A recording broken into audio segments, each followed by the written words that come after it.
Hi everyone, I'm a recovering addict named Larry. Amen. Can I get a moment of silence so I can get myself out the way and my higher power in place?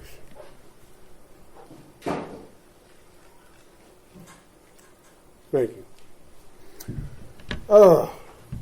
By a show of hands, how many people were new to Narcotics Anonymous? None. Okay. How many people struggled with this disease when they first came in? Okay. How many people pick up a key tag that they didn't deserve? Me and you? Okay. Huh? Okay. If you're new, welcome to Narcotics Anonymous. If you're old, welcome to Narcotics Anonymous. Because I'm telling you, I've been around here for some years. My clean date is August 20th, 1993. And there was a period of time when I was taking care of my mom and dad, because that's what Narcotics Anonymous does for you. It gives you some responsibility, and it gives you some kindness, and it gives you a whole lot of different other things that you want to be able to be a good husband, a good son, a good employee. You want to be the best that you can be. And there was a period when I was taking care of my mom and dad before they passed, and I wasn't going to many meetings. I was spending the nights over their house, 2 nights a week, 24 hours a day, which seemed like it was 4 nights. And I'm taking care of their house, I'm taking care of my house. And don't get me wrong, I wasn't in this by myself. I had 2 sisters and a brother, and we all spent nights over there. And I used that as an excuse, man, I'm tired. I'm not going to meet tonight. So, I would do like a meeting a month, 2 meetings a month, and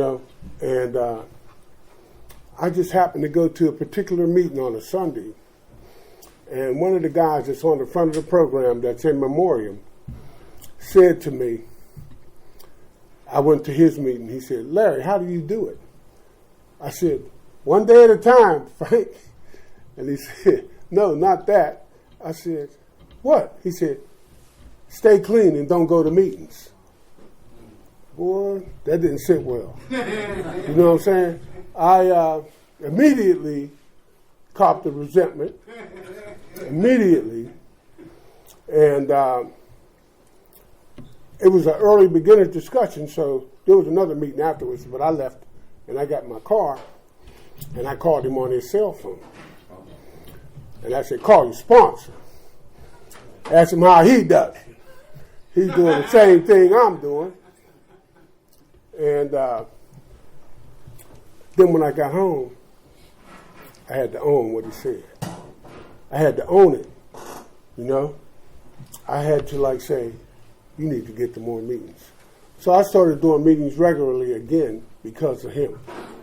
And I got an H&I commitment because of him. And I got re-involved. I hadn't picked nothing up. I had just wasn't coming around and staying connected the way I used to. This is my second time speaking at this men's conference. And it's always an honor. And when Phil called me and asked me, Larry, would you speak at the men's conference? Your topic will be Welcome to Narcotics Anonymous. I immediately grabbed the IP, Welcome to Narcotics Anonymous. So I went home, I started reading it, and I said, well, let me start underlining some stuff that I think I want to say, and I ain't said none of that. and because I knew, how it felt to be welcome in Narcotics Anonymous. See, I came from the old school whenever, even before I could get clean, because I came around here in 85, and I didn't get clean until 93. So, and stay clean, put it that way. And I came from an area, man, where it wasn't exactly so loving and caring. They told you to sit down and shut the F up. If we need somebody to cop, we'll send you. You know, that's what they told that, you know, and that wasn't too loving and caring to me. But in the IP, it talks about being loving and caring. You know, and I'm not going to say that they ever told me that, but I've heard it. You know what I'm saying? So I 6 treatments, man. 6 treatments, and they always told me that rehab is discovery and Narcotics Anonymous is recovery. See, here's the difference. See, I went to 6 different treatments, and they all taught me the same thing. I wasn't ready to hear it. They taught me. First of all, they gave me a safe haven away from the drug, and then they taught me. They showed me. They had me do a chemical history to try to find out who I actually was. Okay, and then they gave me an introduction to Narcotics Anonymous and the other 12-step fellowship. And I didn't hear nothing. Now, there were some speakers came in, and they said don't pick up the first one and all that type of good stuff. And I just didn't listen to that. Because on my first rehab, I was getting high off the way at the parking lot, on the way out of the parking lot. I was a good manipulator. I was a good tell you what you wanted to hear type guy. You know what I mean? And in the back of my mind, I already had a plan. And most addicts always ever had a plan to use. I know I did, put it that way. I ain't going to talk about you. I'm going to talk about me. I had a plan to use every time before I went into treatment and after I got out. I had a plan to use. I did not even think I was going to stay clean. But one thing about it, I did a lot of meetings, and I ain't going to say nothing clever up here. I said all my clever stuff whenever I was went to the Narcotics Anonymous meeting and was still using. That's when I said all that clever stuff. You know what I mean? And, oh my goodness. Narcotics Anonymous ruined getting high for me. You know what I mean? I remember my drug of choice was freebasing or smoking crack, whatever you prefer. They're 2 different drugs. A lot of people don't realize that. But anyway, I would sit in my living room with the basic text with a rock, cut the rock right on the book, smoke it, and then try to read the basic text. I couldn't graft none of that stuff under my mind. I could not do it. Anybody ever go to a meeting, had just gotten high and went to a meeting? My goodness. I remember grabbing the How It Works reading, and no, matter of fact, I didn't grab it. I was high. Somebody said, "Here, Larry, read this." Somebody read this. Somebody said, "Here, Larry, take this and read it."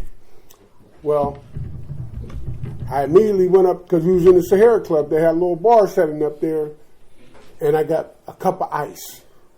And I went in the bathroom, because I had the cotton mouth. My mouth was going every which way. So I'm in the bathroom chewing ice. I'm trying to get my mouth together. And I got up at the podium and slurred every word on How It Works. And my wife was sitting back there and looking at me. He's high. She always knew when I was high. You know what I mean? But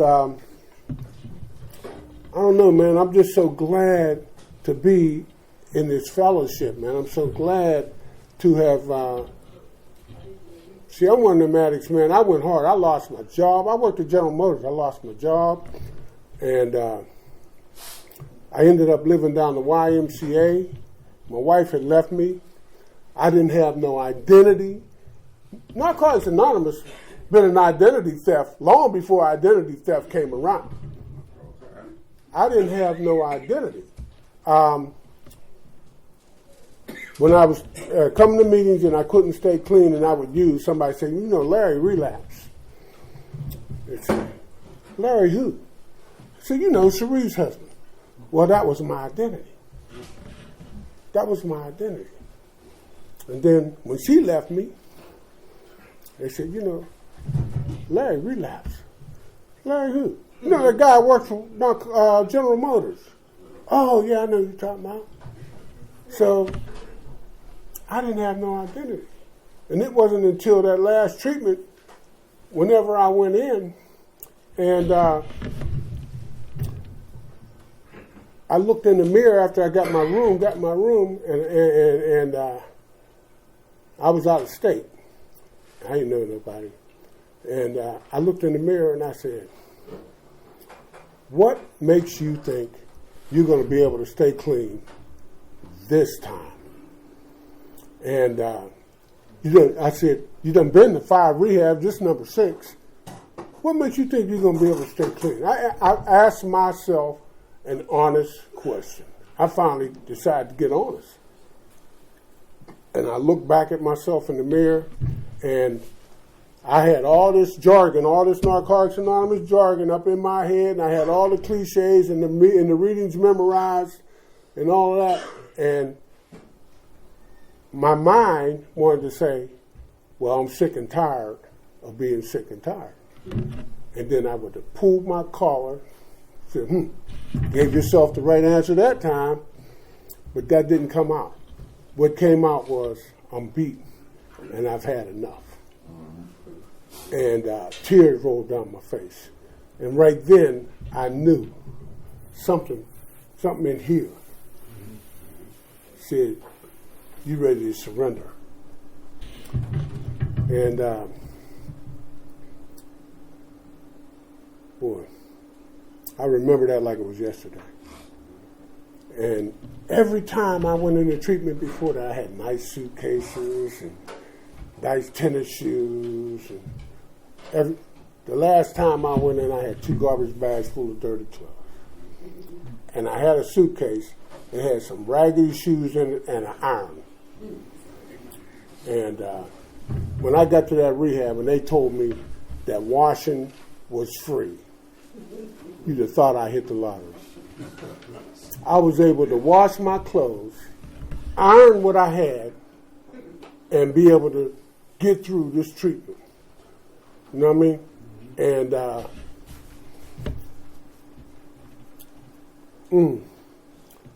I just would like to say that if you're new, if you're old, because see, I had to get reconnected after I said I wasn't, when I was taking care of my mom and dad, and I had to get reconnected, and so I had to get re-welcomed back into Narcotics Anonymous. They don't never not extend their arms to you when you, whether you relapse or whether you've been not showing up for a long time. Everybody's always glad to see you in Narcotics Anonymous. You know, I don't know, man. I'm just blessed, man. I got people in my corner. I'll tell you what, though. This is the end of it. I went to sleep last night. I guess I was kind of anxious to get here. I woke up like 3 in the morning, and I said, "Dang, look what time it is." So I pulled my phone up immediately and started playing a couple games on the phone. Then I got sleepy and I fell back to sleep. Well, I'm supposed to pick people up at 8:15 this morning. Well, I woke up, it was 8:49. I was like, wow. My phone was on vibrate from the meeting last night. So I didn't hear nothing. So I immediately started calling people. And so I made it. I'm here. I got my little tag from over there. It's not this tag. It's on my other sweater. And I put my name on it, and the hello was at the bottom, and my name was right side up. I said, man, I'm still asleep. So I bought a T-shirt, and I got a new tag. now I feel better about myself. Thanks for allowing me to share.